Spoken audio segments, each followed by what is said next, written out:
nalalapit na ang pagsisimula ng Ang Himala ni Nino na mapapanood sa TV5. Pero bago yan, kwentuhan at all-out kulitan muna tayo kasama ang child wonder at ang cute na lead star na si Zion Cruz na napaka-behave. Zion!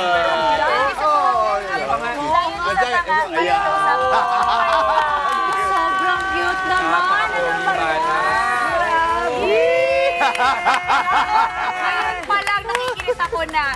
Maraming talaga Yung pala, nireserve niya kasi kanina mahiyain siya off-cam.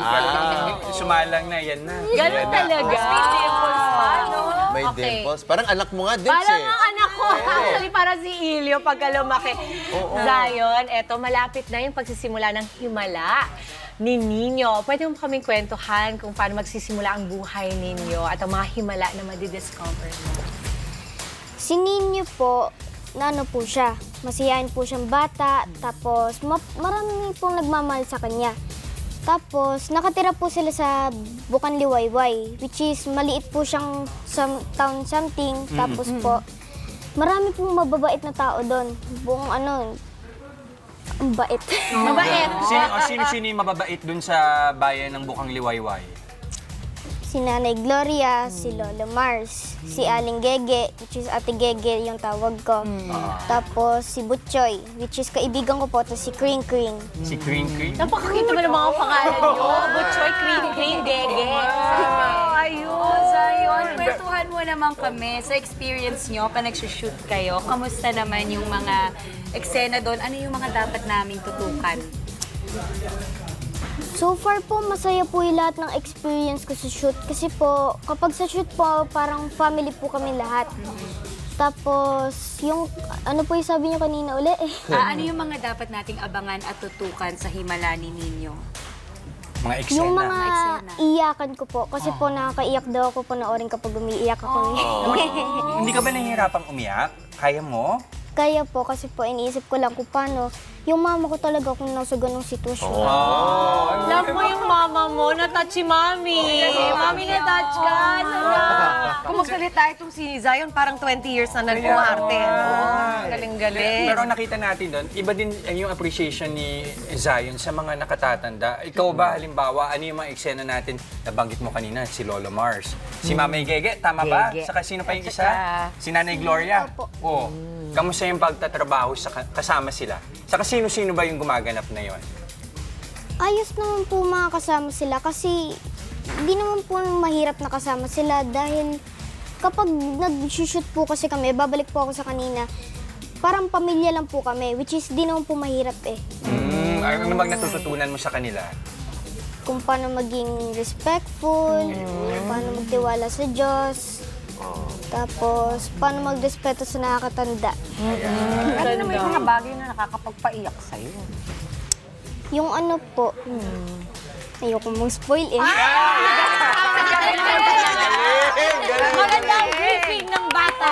Hindi, ang balita naman namin, marami ding mga moments na tawa kayo ng tawa sa set. Opo. Opo. Kunyari nung si Butchoy, puro pagkain na lang yung iniisip. Nako, may ganun kami may dito. kilala kami dyan. Sino kaya yun? Tapos sino, naku, kasama nyo si Kay Brosa sa set. Nakakatawa ba si Mama Kay? Opo, kasi minsan yung mga adlib niya, nakakatawa. Nasasabayan mo ba pag nag-a-adlib si Mami Kay? Hindi po, masyado nakakatawa eh. Oo. Pero ang galing kumanta, no? Kinantahan na ba kayo? Kumanta po siya. Galing, ano? habang nasa set. Ikaw kumakanta ka ba? Kapag mag-isa po. Gusto mo mag-sample? Kanta? Ewan ko po. Pero ito, may ibang sample. Okay. Mama, gusto ko sana namin mai-request. Zion, pa-sample naman bilang nandito si Mama Dimples. Ano bang eksena natin ngayon? Pa-sample naman ang eksena dyan. Ito. Ayan. Okay, anong scenario, Mama Dims? Ito ha, magsusumbong si Zion sa mama niya na binubuli siya sa school. Okay. Sige. Ito si Mami. Okay lang, may 5, 4, 3, 2, 1, action. 5, 4, 3, 2, 1, action. Zion, anak, anong nangyari sa school? Sabi ng teacher mo, umiiyak ka raw kanina.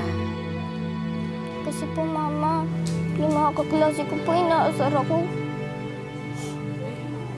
Ano sabi nila? Sabi po nila, ampun daw po ako. Hindi niyo daw po kayo naalagaan. Anak, lagi mong tatandaan na ikaw ay galing sa puso ni Mama. At kahit anong mangyari, anak kita. Okay. Ay, grabe naman yun. Uy!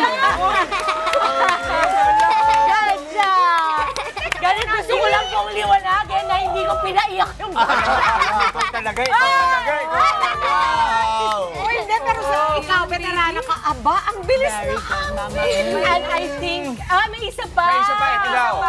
Naku, baka parang ako yung maiiyak dito. Ito, nanghihingi ng pera para sa school project pero hindi maibigay ng mama niya. Yan yung eksena. Okay, sige. Okay, kaya pa Zion? Go. Kaya pa po. Kaya pa. Kayo, idea nyo to. Baka mamaya yung baka kami.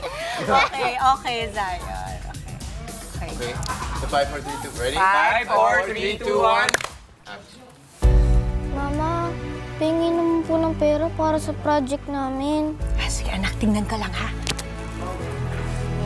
Anak, kasi naubos ko na yung pera. Pinambili ko na ng gamot ng lola mo. Pwede ba na pakiusapan na lang natin yung teacher mo na next week na lang? Promise, may bibigay ko na yung pera next week. Sige po. Ay, Mama, naisip po ako. Ano yun? Kung mag-recycle na lang po ako ng bote. Kasi ayun daw po yung sabi ng teacher ko, nakakabuti eh. Maganda. Eto, i-recycle natin yung mga bote dito. Anak, sige, gawan mo ng paraan. Diba? Ang ganda ng bote, diba? Very good. Matalino pa, Improve, oh. Ay, proud na proud parents. Kayo ay taga-saan kayo, Zion? Sa Cabanatuan. Cabanatuan. Shout out! Taga-Cabanatuan. Ay, gusto ko lang pong sabihin na kapag ganitong artista, kasi mami ako, lagi akong sinasama sa mga batang nilo-launch palagi ng mga bagong artista. Sina Sijan, sina Andrea, sina Catherine, sina Jules. Etong batang ito ay boy wonder, mama, kasi nararamdaman ko siya at yun ang pinaka-importante sa lahat. Eh tayo nga na Punong-puno ng pagmamahal. Oo, palagay ko punong-puno ng pagmamahal. Everything comes from love. Everything. Ganda. Ganda ng pagpapalaki sa'yo. Good job sa parents mo. And tita. Naku, si tita. Tita also. Si tita na sinok. Nung hinahanap siya, diba? Thank you, Zion. Okay, Zion, imbitahan natin yung mga kapatid natin. Kailan at saan ba mapapanood ang Himala ni Nino? Hello po, panoorin niyo po ang Himala ni Nino. Malapit na po sa TV5. September 30 po, 11:15 AM po siya ipapalabas. Panoorin niyo po ang Himala ni Nino. Ayan. Pero Nino, may gusto silang itanong pa sa'yo. Sino ba raw ang pangarap mong makatrabaho sa mga future acting projects? Si Kuya Piolo Pascual po, tapos si Bossing po, tapos si Kuya Coco Martin. Uy! Tatawag natin kay Coco yan. Hello, Coco. Oo, abangan namin yan. Hindi malayo mangyari yan dahil napaka-talented. Ngayon pa lang, imagine kung ano ibibigay nitong batang to kapag oo. Ang galing. Galing, Ang galing. bait pa. Congratulations. Thank you very Excited much. na kami para sa Papanoorin namin YouTube yan. series. Yes! Okay, thank you very much again, Zion. Ito naman.